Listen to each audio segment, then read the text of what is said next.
Good morning and greetings from the Tampa International Airport. It's day 115 of Walk with Winston, and it's another busy travel day today.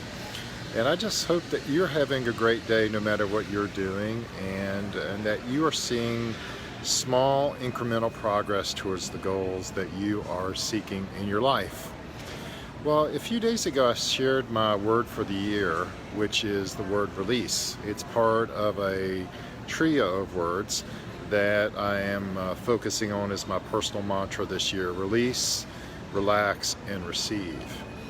And to me, release is a synonym for surrender. As I look back on my life and see the major breakthroughs in my life, a lot of times it's come at moments of surrender where I have completely given up hope, not hope, but completely given up figuring out how to solve a particular problem in my life. And when I finally release my need to control the outcome, release my need to control the time, and release my need for certainty, absolute certainty in my life, it's when I've seen the biggest breakthroughs, the biggest, most amazing difference in my life. And so I have been, since receiving this word a few weeks ago, I have been thinking about it all the time in my day-to-day life. What can I do? As I think about a particular project or a particular effort or a particular initiative that I'm working on, how can I release trying to control every little piece of this situation? And I think when it comes to goal setting, sometimes, goal setting in a lot of ways is an action in of itself. It helps us create intentionality in terms of what we're trying to accomplish, what we're trying to achieve. And then we start building out specific tactics and build these very elaborate game plans and activity plans to help us achieve the goal.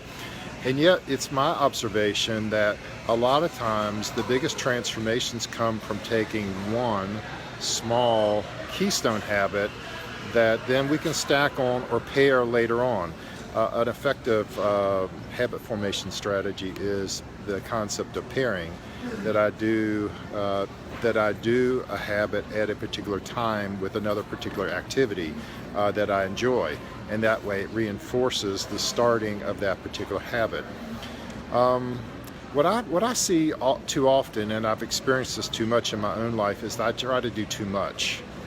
And so release is another reminder to me to not try to grind and effort this change so much and try to control the outcome myself. So look back on your life. Think about those times that you had run against a wall and where you had completely given up on an outcome, and then surprisingly it appears. Has that happened to you? If it has, comment below and let me know, just to validate that this has happened to more people than me.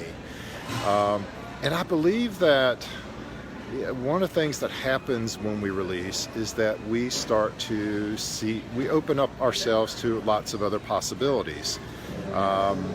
It gives us a chance for others to act in our lives. It allows God to act in our lives too, when we are not trying to tell God what to do, but instead we're in a posture of receiving what He would have us do, or what He wills for us in our lives.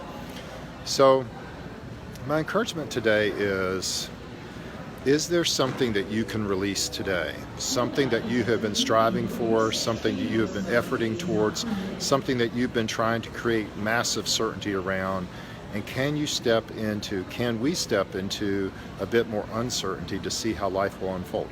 Doesn't mean we don't take responsibility, doesn't mean that we don't do some footwork, but what it does mean is that we surrender the timing and the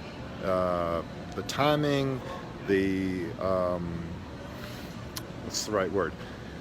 The progress, how quickly things are going to go, and an eventual outcome.